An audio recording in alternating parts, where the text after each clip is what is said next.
Sir வணக்கம். வணக்கம் Nirmal. Sir இன்னைக்கு கரூர் மாவட்ட தொகுதி நிலவரங்களை பற்றி பேச போகிறோம். மொத்தம் 4 தொகுதிகள் இருக்குது. அரவங்குறிச்சி, கரூர், கிருஷ்ணராயபுரம், குளித்தலை. மிகவும் ரொம்ப முக்கியமான ஒரு மாவட்டம். ஏன்னா அது உங்களுக்கே தெரியும். ஆமாம். அந்த மாவட்டத்தில் இருக்கிற தொகுதிகளுடைய கள நிலவரம், வெற்றி வாய்ப்பு, அந்த மாதிரி நிலவரங்களை பற்றி இப்போ நம்ம பார்க்கலாம் சார். கண்டிப்பாக பார்க்கலாம். கரூர் ஏன் ரொம்ப முக்கியமான தொகுதினா, அங்கே செந்தில் பாலாஜி இருக்கார். அதே போல் கொங்கு மாநிலத்தையும் ஒரு முக்கியமான தொகுதி. ஸோ கொங்கு மாநிலம் முடிகிறது அங்கே தான் முடியும். திருச்சியோட கனெக்ட் ஆகுறது. அப்படியே நீங்கள் உள்ளே வந்தீங்கன்னா திருச்சியோட கனெக்ட் ஆகும்.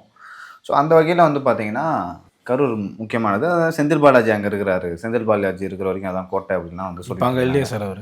அப்போ அதுவும் கோட்டை இல்லை. அங்கே போன நான் நிறைய பேர்கிட்ட அதான் சொன்னாங்க. என்ன சொன்னாங்கன்னா, செந்தில் பாலாஜி கரூரில் இல்லாதது அதிமுகவுக்கு பெரிய ப்ளஸ்ஸு. இப்போ செந்தில் பாலாஜி அவர்கள் இருக்கிறாங்கன்னா அவர் எல்லாத்தையும் போய் பேசுவார், பழகுவார். ஸோ அதனால் ஓட்டு போடலாம். இப்போ நீங்கள் இருக்கிற கேண்டிடேட் செந்தில் பாலாஜியோட பினாமி. அவர்னா பஸ் ஸ்டாண்டுக்கு பக்கத்தில் ஒரு பில்டிங் வச்சிருக்காரு. அப்படி தான் மக்களுக்கு அறிமுகம் அவர் அப்படின்னு சொல்லிட்டு நிறைய பேர் சொல்கிறாங்க. அதே போல் நீங்கள் சொன்ன மாதிரி 4 தொகுதிகள் இருக்குது. குளித்தலை, அரவக்குறிச்சி, கரூர், கிருஷ்ணராயபுரம். இந்த 4 தொகுதியில் குளித்தலை மட்டும் கொஞ்சம் வித்தியாசமான தொகுதி. அங்கே அந்த செந்தில் பாலாஜியோட வேகம் பெருசாக அடிக்காது, திமுக வேகம் அடிக்காது, அதிமுக வேகம் அடிக்காது. அது எப்படின்னா, லைக் அங்கே இருக்கிற மக்கள் தான் டிசைட் பண்ணுவாங்க என்ன நடக்கணும், அதே போல் யாருக்கு ஓட்டு போடணும்னு சொல்லிட்டு குளித்தலையில் இருக்கிற மக்கள் தான் டிசைட் பண்ணுவாங்க. அந்த மாதிரியான ஒரு முக்கியமான தொகுதி. ஸோ இப்போ நம்ம முதலாவது கரூர் மாவட்டம். இப்போ கரூர் மாவட்டத்தில் எப்பொழுதுமே நம்மளுக்குலாம் என்ன தெரியும், வேட்பாளராக செந்தில் பாலாஜி அவர்களாம் நிற்பார் அப்படின்னு சொல்லிட்டு தெரியும். ஆனால் இந்த முறை அங்கே செந்தில் பாலாஜி அவர்கள் நிற்கவே இல்லை. அது திமுகவுக்கு பெரிய மைனஸ். ஏன் செந்தில் பாலாஜி நிற்கலை அப்படின்னு சொல்லிட்டு அதுக்கு 1000 புரளிகள் போயிட்டு இருக்கு. ஒரு தரப்பில் என்ன சொல்கிறாங்கன்னா, அங்கே கரூர் அந்த நெரிசலில் இறந்துட்டாங்க, அதோட தாக்கம் இருக்குது, அதுக்கு பின்னாடி செந்தில் பாலாஜி இருக்காருன்னு ஒரு திமுக இருக்குது அப்படின்னு சொல்லிட்டு ஒரு தேரி இருக்குது. சமூக வலைதளங்கள் நிறைய பேர் பேசினாங்க, நான் சொல்லலை அப்படின்னு. அப்புறம் என்னென்னா, அங்கே இனாநிலம் பிரச்சனைன்னு ஒரு முக்கியமான பிரச்சனையை சொல்கிறாங்க. லைக் கோயில் நிலத்தில் பட்டா வாங்காமல் இருக்கிறது, நிறைய பேருக்கு நான் பட்டா தரேன் அப்படின்னு சொல்லிட்டு ஏமாத்துறது. இப்போ நிறைய பேர் புறம்போக்கு நிலையம் கோவில் நிலங்களையும் இருக்காங்கல்ல. ஸோ அவங்களுக்கு எப்படி சொல்கிறது, நாங்கள் பட்டா தரோம் அப்படின்னு சொல்லிட்டு ஏமாத்துறது. இப்போ கல்லூராயன் மலைக்கு போனான்ல, ஸோ அங்கே ஒரு இஷ்யூ நடந்துச்சுல, அதே இஷ்யூ தான் இங்கே இருக்குது. ஸோ அது ஒரு முக்கியமான இஷ்யூ அப்படின்னு சொல்லிட்டு அங்கே இருக்கிற எல்லாமே சொல்கிறாங்க. இப்போ நம்ம கிருஷ்ணராயபுரம் போனோம். அங்கே நம்ம நண்பர் சொன்னார்ல லோகேஷ், இந்த மாதிரி அந்த இனநலம் பிரச்சனை முக்கியமான பிரச்சனை. ஏன்னா அதில் 20,000 30,000 ஓட்டு அதில் மட்டுமே இருக்குது. ஸோ அதில் செந்தில் பாலாஜி எதுவும் பண்ண முடியல, அவங்களுக்கு ஃபேவராக எதுவுமே பண்ண முடியல. அதனால் அந்த மக்கள் அவருக்கு எதிராக இருக்கிறாங்க. என்னதான் செந்தில் பாலாஜி அங்கே நின்னாலும், அவர் பணமே கொடுத்தாலும் இனாமிலம் பிரச்சனையில் அந்த மக்களை அவரால் சமாளிக்க முடியல அப்படின்னு சொல்லிட்டு சொல்கிறாங்க. ஸோ இந்த விஷயத்தில் கரூர் மாவட்டத்தில் இருக்க அதிமுக செயலாளர் மாவட்ட செயலாளர் என்ன சொல்லியிருக்காருன்னா, இந்த இனாநிலம் பிரச்சனையை அதிமுக நான் சரி பண்ணுறேன் அப்படின்னு சொல்லிட்டு சொல்லியிருக்காரு. திமுகவால் அதை பண்ண முடியல. கரூர் மாவட்டம் ஃபுல்லாகவே இந்த மாதிரியான பல பிரச்சனைகள் இருக்குது. அதே போல் கரூர் நெரிசலில் உங்களுக்கு தெரியும், முன்னாடியே பேசணும் நான். இப்போ கரூர் நெரிசலில் உங்களுக்கு நிறைய தேடி போயிட்டுருக்கு. அங்கே இருக்கிற மக்களே திமுகவுக்கு எதிராக மாறிட்டாங்க. அந்த கூட்டம் தமிழக வெற்றி கழகத்தால் நடத்தப்பட்டது. அந்த கூட்டம் அந்த கூட்ட நெரிசலில் இறந்தவர்கள் டிவிகேவை சார்ந்தவர்கள் நிறைய பேர் இருக்காங்க, குழந்தைகள்லாம் இறந்துருக்காங்க. அப்படி இருந்தாலும் அந்த அனுதாபம் யார் பக்கம் போச்சுன்னா விஜய் அவர்கள் பக்கம் போயிடுச்சுன்னு தான் நான் பார்க்குறேன். ஏன்னா அங்கே இருக்க மக்களே பேட்டி எடுக்கும்போது என்ன சொல்கிறாங்கன்னா, அந்த இடத்தையும் அங்கே கொடுத்தீங்க அப்படின்னு சொல்லிட்டு ரொம்ப வாய்ஸை ரைஸ் பண்ணாங்க. செந்தில் பாலாஜிக்கு எதிராகவே வாய்ஸை ரைஸ் பண்ணாங்க. ஸோ அப்படி இருக்கும்போது செந்தில் பாலாஜி அங்கே நிற்காததுக்கு இன்னொரு காரணம் என்னென்னா, கொங்கு மண்டலத்தில் பார்த்துக்கிறது செந்தில் பாலாஜியை தவிர்த்து வேறு யாராலையும் முடியாது அப்படின்னு சொல்லிட்டு நிறைய பேர் சொன்னாங்க. அதற்காக செந்தில் பாலாஜி கோவை தெற்குக்கு போனார்னு சொல்கிறாங்க. ஆளும் இல்லை சத்தியம், வேறு யாரும் இல்லை. அது ஒரு பெரிய திமுக. அங்கே முத்துசாமி, சக்கரபாணி நிறைய பேர் இருக்காங்க. பட் செந்தில் பாலாஜி போனால் தான் கரெக்டாக இருக்குது அப்படின்னு சொல்லிட்டு சொல்கிறாங்க. ஸோ இப்போ நம்ம கரூருக்கே வரலாம். இப்போ கரூரில் தியாகராஜன் அப்படின்னு சொல்லிட்டு ஒருத்தர் நிற்கிறார் திமுக சார்பாக. இவர் பஸ் ஸ்டாண்டு பக்கத்தில் ஒரு பில்டிங் வச்சிருக்காரு. எம்ஆர் விஜயபாஸ்கர் அவர்கள் கரூரில் அதிமுக சார்பாக நிற்கிறாரு. கடைசி தேர்தலில் இவருக்கும் செந்தில் பாலாஜிக்கும் விஜயபாஸ்கருக்கும் இந்த ஓட்டு வித்தியாசமே 10,000 தான். பட் இந்த முறை எம்ஆர் விஜயபாஸ்கர் அதை ஈஸியாக முறியடிச்சிருவார். இப்போ செந்தில் பாலாஜி இருந்தால் இழுபறி கஷ்டம் அப்படின்னு சொல்லலாம். இப்போ தியாகராஜன் இருக்காரு, எப்படி நம்மளால் கஷ்டம்னு சொல்லிட்டு சொல்ல முடியும். அதே போல் கருப்பையா நாம் தமிழ் சார்பாக நிற்கிறாரு. மதியழகன் கரூரில் உங்கள் மாவட்ட செயலாளர், அதில் அரெஸ்ட் ஆனார்னு நினைக்கிறேன் அவர். ஆமாம் சார், அரெஸ்ட் ஆனார். ஸோ மதியழகன் அவருக்கும் நிற்கிறாங்க. இதில் இப்போ என்ன பொறுத்த வரைக்கும் கரூரில் நிறைய பேர் என்ன சொல்கிறாங்கன்னா, ஈஸியாக எம்ஆர் விஜயபாஸ்கர் வெற்றி பெறுவார் அப்படின்னு சொல்லிட்டு சொல்கிறாங்க. நீ என்ன நினைக்கிற சார்? இப்போ இதில் ஒரு விஷயம் என்ன புரியுதுன்னா, என்னதான் செந்தில் பாலாஜி கோயம்புத்தூருக்கு போனாலும் ஒரு 2 to 3 தொகுதி தான் அவர் வெற்றி பெற மாதிரி அதாவது ஒரு கள நிலவரம் இருக்குது, ம். அதுவுமே வந்து உறுதியாக சொல்ல முடியாது. ம். அப்போ இங்கேருந்து அவர் போகிறதால இங்கே ஒரு 3 தொகுதிக்கு மேலே அவுட் ஆகுதுல்ல சார், எல்லாமே ஒன்று தான் சார், டேலி ஆகிடும்ல சார். அது எந்த ஒரு புரிதல்? இப்போ நீங்கள் இங்கேருந்து அங்கே போனீங்கன்னா இப்போ கரூர் மாவட்டத்தில் லூஸ் பண்ணுறாங்கல்ல. ஆமாங்க, கரூர் மாவட்டத்தில் யூஸ் பண்ணுறாங்க. அது அவங்களுக்கு தெரியல. இல்லை, கரூர்ன்றது 4 தொகுதி தான். கோயம்புத்தூர்ன்றது 10 தொகுதி இருக்குல்ல. 10 தொகுதி அது ரைட் சார். இப்போ வந்து அங்கே போனால் ஒரு 2 3 தொகுதி தான் வெற்றி வாய்ப்பு அவங்களுக்கு திமுகவுக்கு இருக்கிற மாதிரி இப்போ கள நிலவரம் இருக்குது. அது இங்கே போகிறதால கரூரை இழுக்கிற மாதிரி வருது. கிருஷ்ணராயபுரம், குளித்தலை, அரவங்குறிச்சி இந்த மாதிரி தொகுதிகளில் கொஞ்சம் திமுக பின்னாடி சந்திக்குது இல்லை சார். இது சந்திக்குது. அவங்களுக்கு என்னன்னா, இங்கே நாங்கள் ஏற்கனவே செந்தில் பாலாஜி அவங்க ஒர்க் பண்ணியிருக்காரு. அந்த ஃபேஸை வச்சு நம்ம இப்போ மு.க. ஸ்டாலின் அவர்கள் கூட சொன்னார். என்ன சொன்னார்னா, கரூரை பற்றி எனக்கு கவலையே இல்லை தம்பி, செந்தில் பாலாஜி பார்த்துப்பாரு அப்படின்னு சொல்லிட்டு சொன்னார்ல. ஸோ அவங்க நம்பிட்டு இருக்காங்க, லைக் செந்தில் பாலாஜி இல்லாமலேயும் கரூரில் வெற்றி பெறலாம் அப்படின்னு சொல்லிட்டு. அவர் என்ன சார், அங்கே ஒரு கண்ணு இங்கே ஒரு கண்ணா சார் இருக்குது, ரெண்டுத்தையும் பார்த்துட்டு முடியும். 120 கிலோமீட்டர் இருக்குது. உனக்கு தெரியுது, அப்பாவுக்கு தெரியல. சரி, அடுத்தது வந்து யாருன்னு பார்த்தீங்கன்னா, என்ன தொகுதின்னு பார்த்தீங்கன்னா அரவக்குறிச்சி. அரவக்குறிச்சி வந்து திமுகவோட கோட்டை அப்படின்னு சொல்லிட்டு சொல்லலாம். கிட்டத்தட்ட 2 லட்சம் ஓட்டு கிட்ட இருக்குது. கடந்த 3 முறையும் வந்து திமுக தான் அங்கே வெற்றி பெற்றுருக்காங்க. 2011லையும் டிஎம்கே தான், 2016லையும் டிஎம்கே தான், 2021லையும் டிஎம்கே தான் அப்படின்னு சொல்லிட்டு 3 முறை அரவக்குறிச்சியில். அதுக்கான காரணம் என்ன சார்? 2011 16லையுமே வந்து ஏடிஎம்கே தான் செந்தில் ரூலிங் பார்ட்டியாக இருந்தாங்க. ரூலிங் பார்ட்டியாக இருந்தாங்க. ஆக்சுவலாக இந்த தொகுதி வந்து செந்தில் பாலாஜி அவரோட சொந்த தொகுதி, அதே போல் அண்ணாமலை அவரோட சொந்த தொகுதி. நிறைய பேருக்கு ஜோதிமணி அவர்களும் வந்து இந்த பகுதியை சார்ந்தவர் தான் அப்படின்னு சொல்லிட்டு தமிழக அரசியலில் வந்து 3 முக்கிய தலைவர்களுக்கு வந்து இதுதான் வந்து பிறப்பிடம் அப்படின்னு சொல்லிட்டு சொல்லலாம். அந்த அளவுக்கு அரவக்குறிச்சி முக்கியமான ஒரு. அரவக்குறிச்சியில் ஏன் தொடர்ந்து திமுக வெற்றி பெறாங்கன்னா, கிட்டத்தட்ட ஒரு 30,000 வாக்குகளுக்கு மேலே இஸ்லாமிய வாக்குகள் இருக்குது, ரொம்ப கொஞ்சமாக வந்து கிறிஸ்தவ வாக்குகள் இருக்குது. ஸோ இது மொத்தமாக யாருக்கு போகுதுன்னா திமுக கூட்டணிக்கு போகுது. அவங்க தான் டிசைடிங் ஃபேக்டராக அரவக்குறிச்சியில் இருக்காங்க. இந்த முறை பார்த்தோன்னா மோஜனூர் இளங்கோ அவர்கள் வந்து அரவக்குறிச்சியில் திமுக சார்பாக நிற்கிறாங்க. செல்வகுமார் அவர்களும் வந்து நிற்கிறாரு அதிமுக சார்பாக. நரேன் வந்து என்டிகே சார்பாக நிற்கிறாரு. கார்த்திகேயன் அவர்கள் வந்து தமிழக வெற்றி கழகம் சார்பாக நிற்கிறாரு. ஸோ இந்த நிறைய பேர்கிட்ட நான் விசாரிச்சில் என்ன சொல்கிறாங்கன்னா, நாம் தமிழர் சார்பாக வந்து நிறைய நிற்கிறாரு. கார்த்திகேயன் வந்து டிவிகே சார்பாக நிற்கிறதால இஸ்லாமிய வாக்குகளில் வந்து கொஞ்சமாக பிளவு ஏற்பட்டாலும் வந்து அதிமுக வெற்றி பெறுவதற்கு வந்து மிக அதிக வாய்ப்புகள் இருக்குது அப்படின்னு சொல்லிட்டு சொன்னாங்க. 10,000 வாக்குகள் வந்து தமிழக வெற்றி கழகத்துக்கு போனாலும் ஈஸியாக அதிமுக வெற்றி பெறுவாங்க அப்படின்னு சொல்லிட்டு சொல்கிறாங்க. ஏற்கனவே வந்து அது வந்து ஒரு அதிருப்தி நிறைந்த ஒரு தொகுதியாக இருக்கும். ஏன்னா 3 முறை வந்து திமுக வெல்லும்போது இயல்பாகவே அந்த அதிருப்தி வரும். இங்கே வந்து இழுபறி திமுக வின் பண்ணலாம். ஒருவேளை இஸ்லாமிய வாக்குகளை தமிழக வெற்றி கழகம் பெற்றால் அதிமுக வின் பண்ணும் அப்படின்னு சொல்லிட்டு சொல்கிறாங்க. அது வந்து தேர்தல் முடிவுக்கு பிறகு தான் வந்து தெரியும் நான் நினைக்கிறேன். சார், அடுத்தது வந்து கிருஷ்ணராயபுரம் தொகுதி. கிருஷ்ணராயபுரத்துக்கு போகும்போது நீ போனால் எப்படி இருந்துச்சு ஊர்? அதை சொல்லும் முதல்ல. தனி வசதி கிடையாது. கிருஷ்ணராயபுரம் வந்து தனி தொகுதி. அந்த ஏதாவது வந்து ஒரு கரூர்லேயே ஒரு தனி தீவில் இருக்கிற மாதிரி இருந்துச்சு சார். கைவிடப்பட்ட தொகுதி. அங்கே நிற்கிற டாக்டர் திவ்யாவை தான் நம்ம நேர்காணல் பண்ணலாம். அவங்க அப்படி தான் சொன்னாங்க.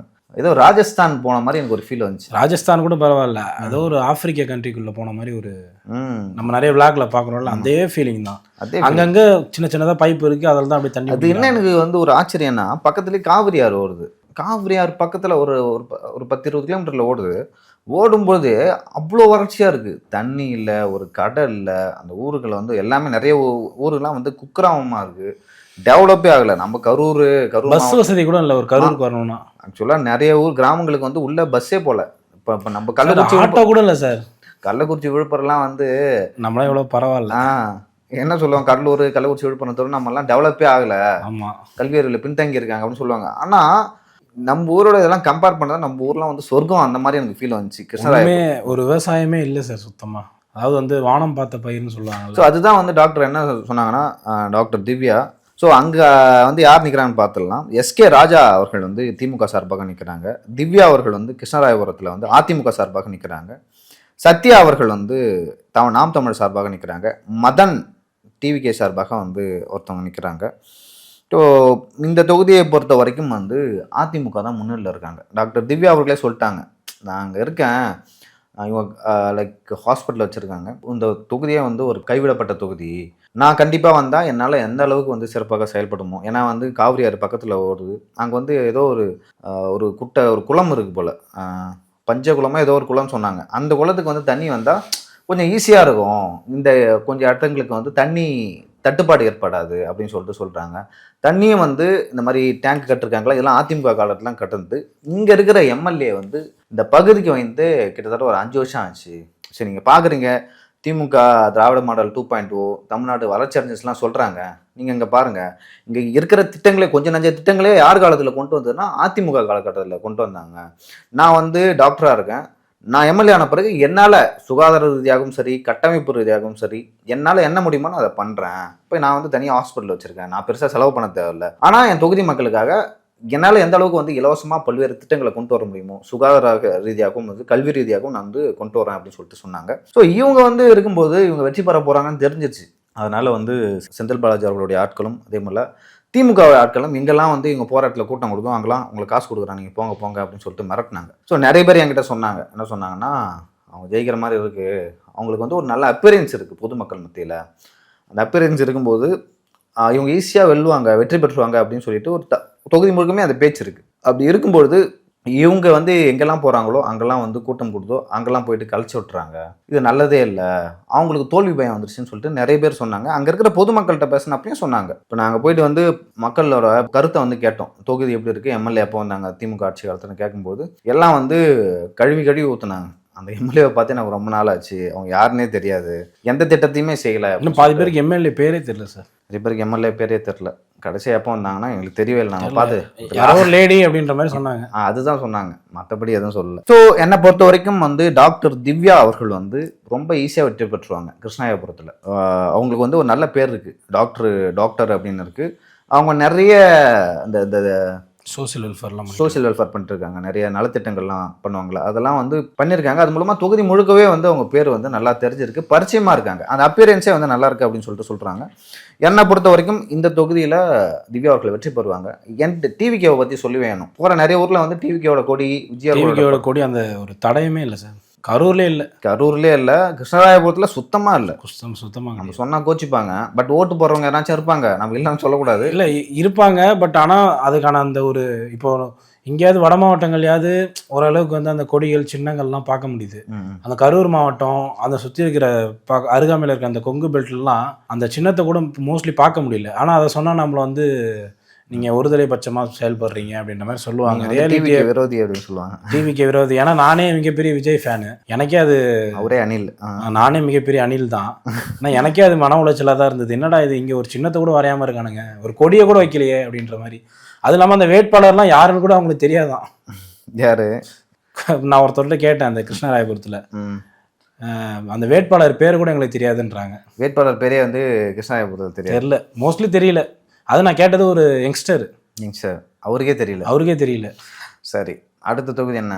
அடுத்த தொகுதி வந்து குளித்தலை சார். ரொம்ப முக்கியமான ஒரு தொகுதி. குளித்தலை ஏன் முக்கியமான தொகுதி அப்படின்னு சொல்லிட்டு சொல்லுவாங்கன்னா, குளித்தலையில் ஒரு கலைஞர் கருணாநிதி அவர்கள் வந்து முதலாக நின்னார். அதனால வந்து குளித்தலையில் நின்று எங்கள் தலைவர் எங்கே நின்னாலும் ஜெயிப்பார், திருவாரூர்லேயும் ஜெயிப்பார், குளித்தலையிலையும் ஜெயிப்பார், இங்கே நிற்பார் சேப்பாக்கம் திருவள்ளிக்கனியா அதான் நிற்பான்னு நினைக்கிறேன், அங்கேயும் ஜெயிப்பார் அப்படின்னு சொல்லிட்டு சொல்லுவாங்க. அதனால தான் குளித்தலை தொகுதி வந்து ரொம்ப இதாகிடுச்சு, ஃபேமஸ் ஆகிடுச்சு. அதை தாண்டி குளித்தலை தொகுதி வந்து கொஞ்சம் கரூர்லேயே கொஞ்சம் மாறுபட்ட தொகுதி. அந்த தொகுதியை பொறுத்த வரைக்கும் இவங்க தான் வின் பண்ணுவாங்க, இவங்க வின் பண்ண மாட்டாங்க அப்படின்னு சொல்லிட்டு சொல்ல மாட்டாங்க. இங்கேயும் அந்த இனாம் நில பிரச்சனை முக்கியமான பிரச்சனையாக இருக்குது குளித்தலையிலையும். கரூர் மாவட்டம் அதை சுற்றியுள்ள பகுதிகளில் அந்த இனாம் நில பிரச்சனை வந்து ரொம்ப முக்கியமான பிரச்சனையாக இருக்குது. அதை யாருமே வந்து அட்ரஸ் பண்ணல, திமுகவிலேருந்து அட்ரஸ் பண்ணல. ஆளுங்கட்சியாக இருக்காங்க, ஆனால் வாக்குறுதி கொடுத்துருக்காங்க தேர்தல் சமயத்தில், நாங்கள் இனாம் நில பிரச்சனையை வந்து தீர்ப்போம் அப்படின்னு சொல்லிட்டு. குறிப்பாக கரூரில் வந்து அந்த வெண்ணமலைன்னு ஒரு மலை இருக்குது போல், அந்த மலையை சுற்றி ஏதோ அந்த இனாம் நில பிரச்சனை வந்து மிகப்பெரிய அளவில் இருக்குது அப்படின்னு சொல்லிட்டு சொன்னாங்க. சார், இந்த இனாம் நில பிரச்சனை வந்து யாரால சார் சரிப்படுத்த முடியும்? மாநில அரசால் நினச்சா சரிப்படுத்தலாம், பட் அவங்க பண்ணலை. அது வந்து பெரிய விஷயம். என்னை பொறுத்த வரைக்கும் வந்து இங்கே இந்த தேர்தலில் வந்து அதிமுக சார்பாக வந்து கருணாகரன், திமுக சார்பாக வந்து சூரியனார், அதுக்கப்புறம் நாம் தமிழர் சார்பாக நன்மாறன், பாலசுப்ரமணி தமிழக வெற்றி கழகம் சார்பாக நிற்கிறாங்க. கருணாகரன் வந்து இதில் வெற்றி பெறதுக்கான வாய்ப்புகள் அதிகமாக இருக்குது. 2 வருஷம் ஆன்டி இன்கம்பன்சி செந்தில் பாலாஜி வந்து சொல்கிறாங்க, பட் பெருசாக எதுவும் பண்ணலை. ஆனால் மிகப்பெரிய அளவில் 2026 மிகப்பெரிய அளவில் வந்து பணத்தை வாரி இறக்கி போகிறாங்க அப்படின்னு சொல்லிட்டு சொல்கிறாங்க நிறைய பேர். ஸோ இந்த தொகுதியை பற்றி குளித்தலையிலையும் வந்து அதிமுக தான் வெற்றி பெற போகிறாங்க. அரவக்குறிச்சியில் வந்து திமுக வெற்றி பெறலாம், ஒருவேளை அந்த இஸ்லாமிய வாக்குகள் பிரிஞ்சால் அதிமுக வெற்றி பெறலாம்னு சொல்லிட்டு சொல்கிறாங்க. இழுபறின்னு தான் சொல்கிறாங்க நிறைய பேர். ஆனால் நான் இருந்தாலும் வந்து திமுகவுக்கு கூட கொடுக்குறேன், நான் கோச்சிப்பாங்க நிறைய பேர். கரூரை பொறுத்த வரைக்கும் டிவிகேக்கு வந்து பெருசாக ஸ்கோப்பே இல்லை. இல்லை, அந்த கரூர் டவுனில் வந்து கொஞ்சம் ஓரளவுக்கு வாக்குகள் இருக்கிற மாதிரி சொல்கிறாங்க சார். டவுன் சைடில் மட்டும் டிவிகேக்கு இல்லை டவுனில் இருக்குது. ஏன்னா அந்த கிராமங்கள்ல இல்லை. கிராமங்கள்ல இல்லை. அது இந்த கிருஷ்ணராயபுரம்லாம் வந்து 100% கிராமம் தான். ஆமாம். அதனால கிருஷ்ணராயபுரம் அந்த ஊரே வந்து சின்ன ஊர் தான். சின்ன ஊர். ரிஷிவந்தான் இருக்குல்ல, அதை விட சின்ன ஊர். அதான் அதை விட சின்ன ஊர். கிராமம். ஆனால் அதை மையப்படுத்தி வந்து ஒரு தொகுதி, அந்த ஊரும் டெவலப் ஆகல. ஒரு எங்கெங்கெல்லாம் வந்து கிராமங்கள் அதிகமாக இருக்கும் அங்கெல்லாம் கொஞ்சம் வந்து அதிமுக வந்து அதிமுக வருவாங்க. இன்னொன்று வந்து டிவிகே உடைய அந்த வேவ் வந்து ரொம்ப கம்மியாக இருக்கு. அது ஆக்சுவலாக எங்கே வந்து அர்பனாக இருக்கும், நகர்ப்புற அர்பன்ஸில் வந்து டிவிகே ஸ்ட்ராங்கா இருக்காங்க. அது மறுக்க முடியாது. பட் அது வெற்றி பெறக்கூடிய அளவுக்கு ஸ்ட்ராங்கா இல்ல அது அந்த அளவுக்கு இருக்காது. ஆனா சில இடங்கள்ல வந்து எனக்கு தெரிஞ்சு பட் வந்து ஒண்ணு ஏடிஎம்கே டிஎம்கே இதுல 2 பேர்ல யார் வெற்றி போறாங்கன்ற தீர்மானிக்க இடத்துல அவங்க இருக்காங்க. இருக்காங்க. ஓகே சார், நன்றி.